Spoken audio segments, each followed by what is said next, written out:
Good morning. I'm Gord Long with the Financial Repression Authority. I have Ramiro Larroy, partner and director of Integris Capital, joining us this morning from Buenos Aires, Argentina. Welcome, Ramiro. Welcome. How are you? Well, we have a clear connection, which is outstanding. So, which is encouraging. I've previously had problems getting connections to Argentina, specifically Doug Casey out in his ranch. Is he far from you? Do you know? Yes, I think he's up in Cafayate, that's in Salta. That's more than approximately 1,000 miles from Buenos Aires. Okay, that's the issue. Then he's back up in the hinterland, and I think sometimes he's actually on his horse when he's talking to me too. So that may be part of it. Ramiro, we are here to talk about financial repression, but a lot of our listeners may not be familiar with your background and your involvements in Integris Capital. Could you just give our listeners a brief overview? Yes. Basically, Integris Capital is a multi-family office following kind of the model of the U.S. of an independent financial advisor firm that works with families and individuals in managing their financial assets from an independent standpoint. So that's pretty much what we do. In the past, I worked at Santander doing the strategy and marketing for their private banking unit worldwide. And before that, I was at McKinsey & Company for a little bit over 5 years. How was the fishing at Camp Kotak? Because we've been doing a series with a lot of the participants. Did you catch anything? We all caught some fish. It was fun. It was great. That weekend is really a unique experience to exchange ideas and talk, really to folks that are all more intelligent than I am. So it was really exhilarating to be able to participate in that event. And to David Scottock merit, it's amazing what he was able to accomplish that weekend. So, for some of our listeners that may not be familiar with, this is a camp in Maine that David Kotak invites guests to, special people, and it's a combination of fishing and general discussion, right? Yes, it's a lot of fishing and a lot of discussion coupled with some wine. Which is even better. Ramiro, as I said, we're here to talk about financial repression, and I believe Argentina has got a lot to talk about here in your experiences. But could we start with, what does the terminology financial repression mean to you? Well, it's interesting because, typically financial repression in the world means basically governments keeping interest rates below inflation as a way of taxing savers. My take on financial repression is a bit different, because in Argentina, the experience we had was much more direct in terms of financial repression enacted by governments. We had many experiences throughout the years where basically depositors in banks were bailed in, basically forced to take on debt as opposed to their deposits. So it's interesting. Not always financial repression mean exactly the same, and because at the end of the day, it's a tax.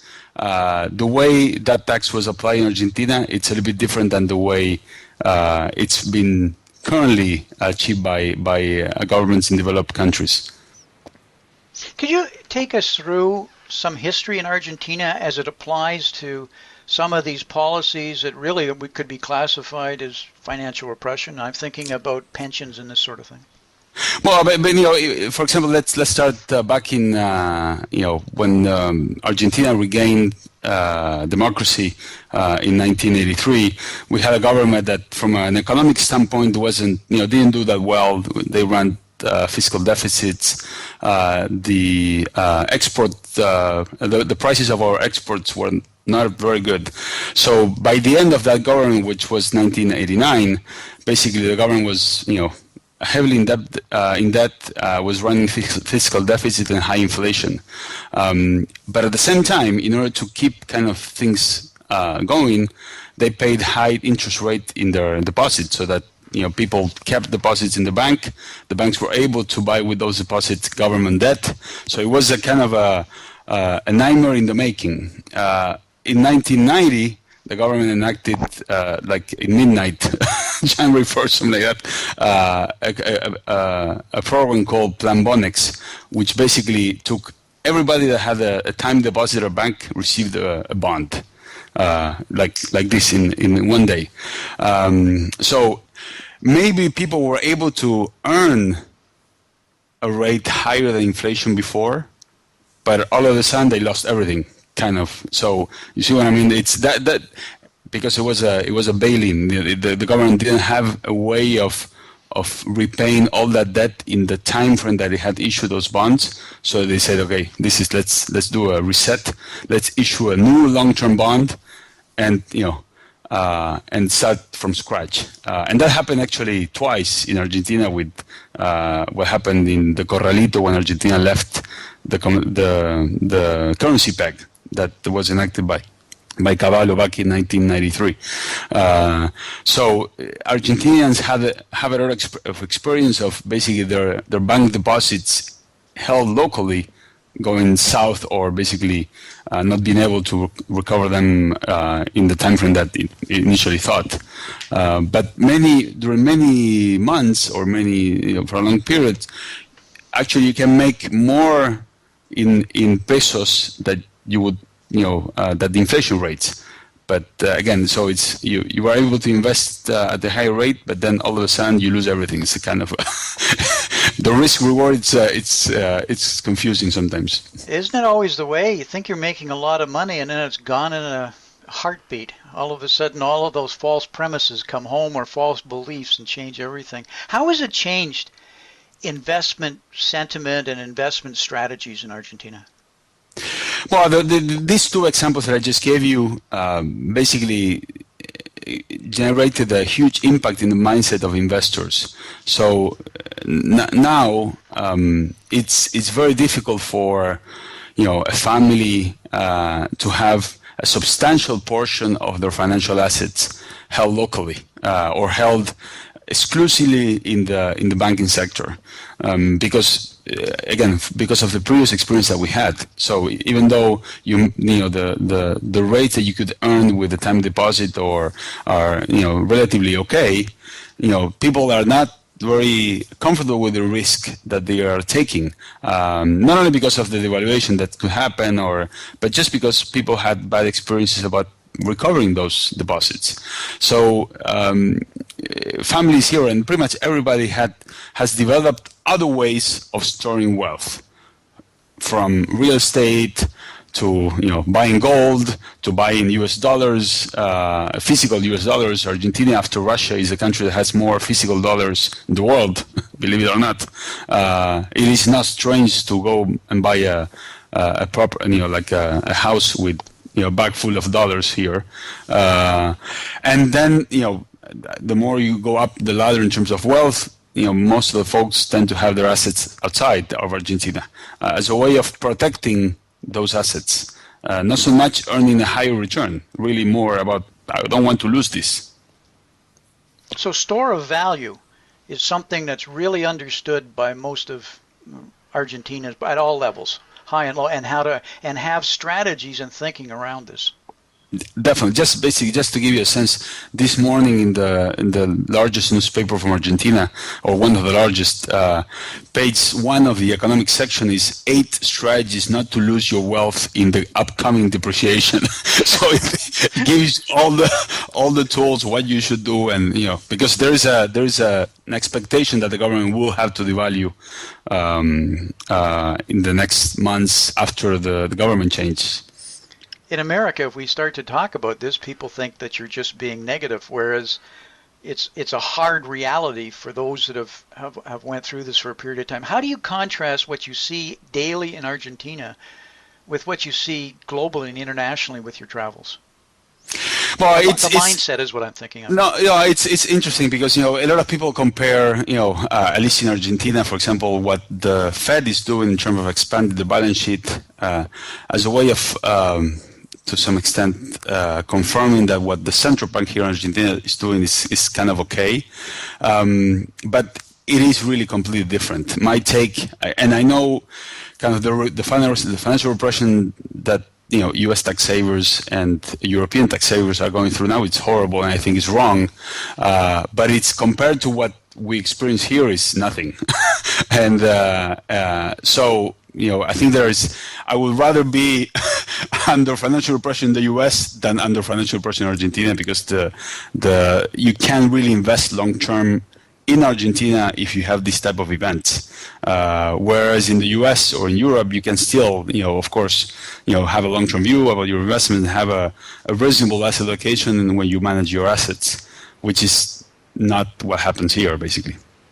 What are your views on, or Argentinian views on what's going on in the developed countries with specifically things like quantitative easing for such a sustained period of time, zero interest rate policy, etc.? Well, it's I think my take is that they didn't go all the way in terms of quantitative easing, and this may be a shocking statement, but here when we do quantitative easing, we just finance the deficit by expanding the monetary base.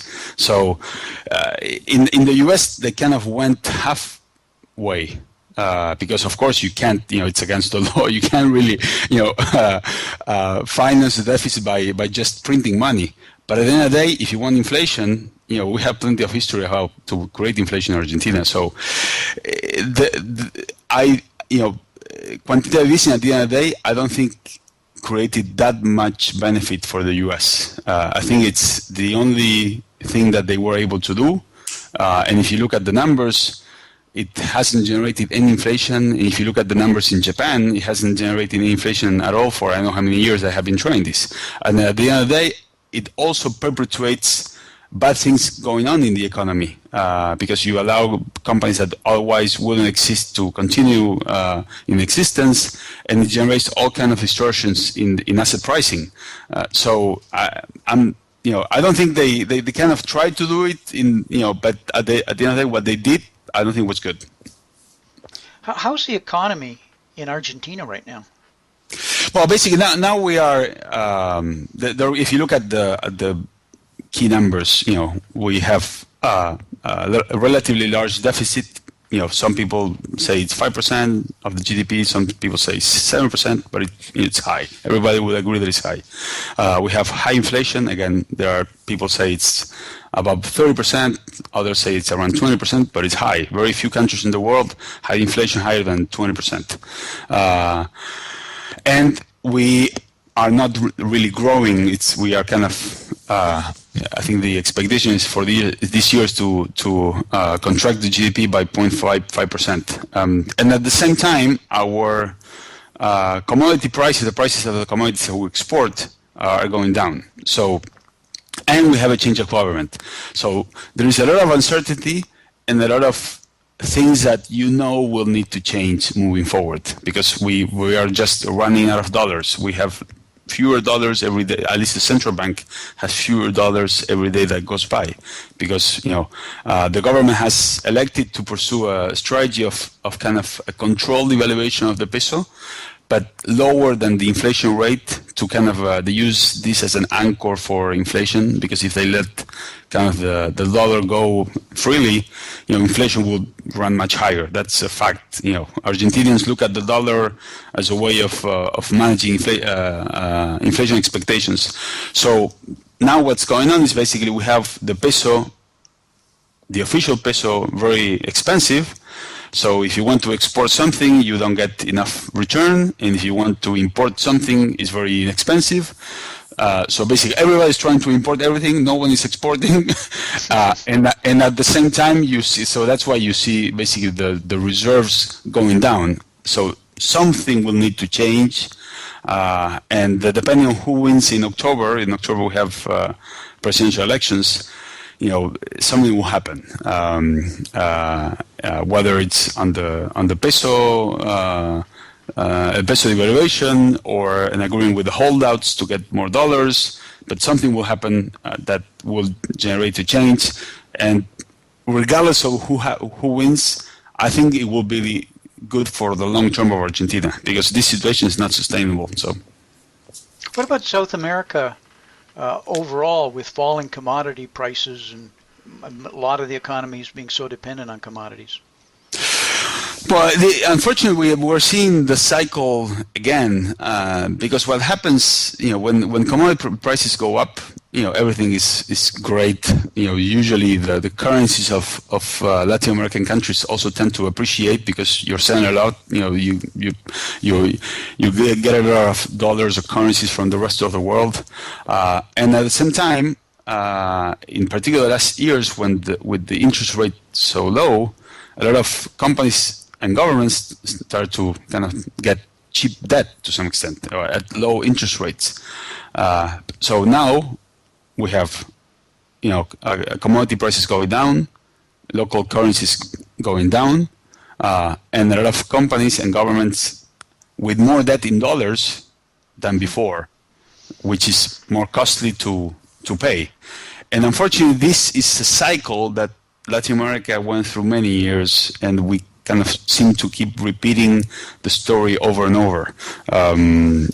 So the good thing to some extent is companies didn't go all the way as before in terms of indebtedness, but we're going to see some trouble in Brazil, in some sectors in Brazil, some sectors in Colombia. In particular, all the energy related world is very it's in trouble in terms of the credit side, and on the government side, we are okay. Brazil is basically trading below investment grade already, which is unbelievable. 3 years ago, Brazil won the World Cup, the Olympics game. They were on top of the world. The real wasn't as high as ever. And now we are, if you look at the stock market, exactly the same price as in 2005. And probably bordering on into a recession as we talk, and political unrest really increasing in the country. And I'm referring to Brazil, of course. No, yeah, Brazil. They also had this issue with the corruption in Petrobras, which is really unbelievable, or not necessarily unbelievable, but really the level of exposure that it took was unprecedented. And if you look at the approval ratings for Dilma, I don't think I ever saw a president having a worse approval ratings than her. I think they are at 8%, 9%, something like that. Unreal, really. So, but not sustainable. It sounds like our ratings of our Congress and our generally overall in America, and even some of our candidates here in the primaries. What do you think the reason for falling commodities is right now? And what would be the consensus that you would get on that?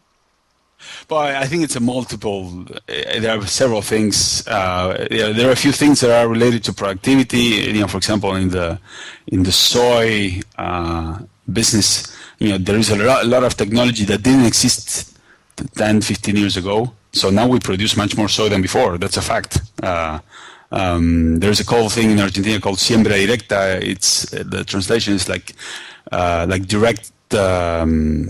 So it's basically you don't even need to move the land to plant the seeds. So it's very efficient, very low. So that enabled a lot of areas of Argentina that didn't produce soy to produce soy. So at least on the agricultural side, there is a lot of just productivity that we are much better than before in terms of producing agricultural commodities. On the oil side, that's a completely different story, and you have the OPEC thing going down, and the Iran deal going through, and Japan turning on the nuclear reactors, and of course the Fed saying that they will raise rates, but they didn't yet. So it's not only about the Fed, I think now. It's a combination of factors that are impacting all the commodity complex, and of course China.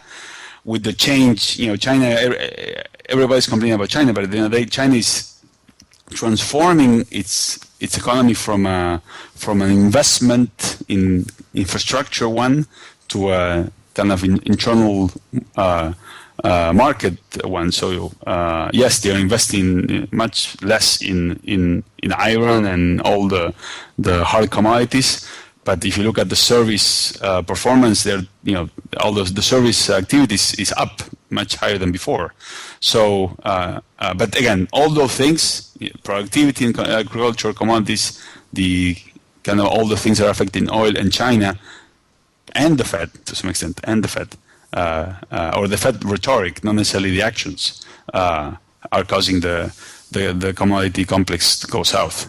And there are two sides of that, both the rhetoric and the realities of what they do. You mentioned, we're talking about investments and what the focus on store of value of all levels of investors here for many years as a central core of strategy, of investment strategy. Are there any more current shifts or themes that you're seeing evolve on this focus on store of value? Well, at the end of the day, a lot of people when quantitative easing started, kind of focus on gold, the store of value, and we tend to think in terms of store of value in several aspects. One thing is in terms of the investment strategy that you follow. At least for our clients, it's very important not to lose money, not to have a relatively large down year. Because again, this is the experience that Argentinians had with their assets dictates that basically you can't come back one year and say, "Oh, we lost 10%." No, it's not acceptable. At least in our client world. That thing also dictates what type of investment policy you can implement, because the traditional investment approach of a U.S. bank or a European bank, where you have a typical asset allocation, doesn't really work with at least our clients. That's one thing. The second thing is we are very cautious about in which banks we put money, and so we are always looking at the health of the financial institution where we invest our clients' assets, because at the end of the day, 2008, yes, was an exception, but you don't want to be going through another exception not properly prepared to be at the right place. So we monitor that very regularly, and it's one of the core tenets of what we do here, and of course then the type of products that you invest. So it's very different to own something through an obscure fund structure that trades maybe or that has liquidity every 30 days, than own something where you are the actual title owner, where you can sell in 30 seconds, that has full liquidity. So we tend to favor assets that are more liquid, that are direct, that have no hidden fees, because again, we don't, this is as you said, the kind of the store of wealth of our clients, and we don't want to go back with a situation where this fund really, we have a lockup now, we can't sell. Come on, doesn't happen. So I think the experience between the combination of the experience in Argentina and the experience of 2008 really shaped the way we manage assets today for our clients. I really sense from everything that you're saying that, and I've read, Argentina is actually at least 5 years ahead of a shift that I believe is coming to many of the developed worlds because of your previous experiences. And it's interesting, not just the store of value, but even the focus on liquidity of these assets. No, yeah, it's for us it's paramount, and anyway, it's something that we definitely, for example, in the 2008 experience, and I'm sure you've heard of this. Several of the hedge funds, we are still collecting side pockets of those hedge funds. So we are in 2015. So that's not okay with us. So as a rule, we don't invest in things that can end up in a side pocket, because so unless of course the family wants and they have a friend that runs a fund, then okay, we can put some money there. But as a investment policy, we only invest in things that we can sell in a minute, basically, without affecting the price. Which, for example, we invest in some Argentine bonds, that can be an issue, but we manage that in a different way. But that's the only exception. In a nutshell, what can the rest of the world learn from Argentina, or should learn from Argentina? Well, it's different. I think the typical example that one would pick is Greece. Greece is following some of the steps that Argentina follow in the past, and some countries in Europe are following the same path that Argentina follow. For example, when they were in the currency peg. With the main difference that Argentina didn't have the European Union in its back when things went south. But if you look at the things that Greece did or Cyprus did, they're all those were recipes that Argentina implemented at some point or another to try to contain the crisis, like capital controls or even bail-ins of creditors of bank deposits, like what happened in Cyprus. So really, at the end of the day, it all goes back to the fiscal side. There are very few countries that can run a fiscal deficit on a sustained basis without running into trouble. The only one is really the U.S. because it has the reserve currency and everybody wants dollars. But if you are Argentina and nobody wants your peso, you can't really be running fiscal deficit always. It doesn't work. You end up with inflation, and you end up basically destroying value for everybody at some point. Usually in a shock type scenario. So if you are Greece or Spain or Italy, you can't be running fiscal deficit forever, because it just doesn't work. And I go back to what John Mauldin always says, or in his book about Europe, you really can't be in a monetary union with so much fiscal imbalances, because history has proven that those things end bad. And again, as long as people want your currency, you may be okay, and as long as you have other folks that can lend you because you are special, like for example Greece, you are special because you are part of the UE. But those things cannot be forever. So at some point you have to put your fiscal house in order, which the US to some extent does. We had 10% deficit, or they had 10% fiscal deficit in 2008. Now it's much more controlled. But I think the key thing the key lesson for Argentina is, you can't really be really running fiscal deficit forever, trying to finance those with your currency and pretend that nothing happens. It just doesn't work. I think we need a memo to Washington saying that, because we have the privilege of the U.S. dollar as a reserve currency, which in itself is a massive discussion. Yeah, not only of the U.S. dollar, but of the U.S. Army and the U.S. Navy, which is the combo. You need both, I think. Well said. J.P. Morgan was very clear on that, about protecting his investments in South America and saying, well, that's what I have a Navy for. But that was many years ago. Well, Ramiro, we have to wrap. We're up against our hard line. Can you tell our listeners how people could learn more about Integris Capital's investment strategies, and the approaches that you've are taking? Well, yeah, we have of course we have a website, which is integrascapital.com. We don't have a lot of information there, but everybody can send me an email. We have a contact link there, and we can definitely talk. We have, as you said, or maybe you mentioned this, but we have clients from the U.S. actually that work with us. So not because of relationship we had in the past. But definitely will be welcome. Thank you very much for the time. We're going to have you back, maybe next year after the next fishing trip, and see how well your fishing improve. But thank you for the time, Ramiro. Much appreciated. Thank you, Gordon. Thank you very much. Talk to you again. Bye.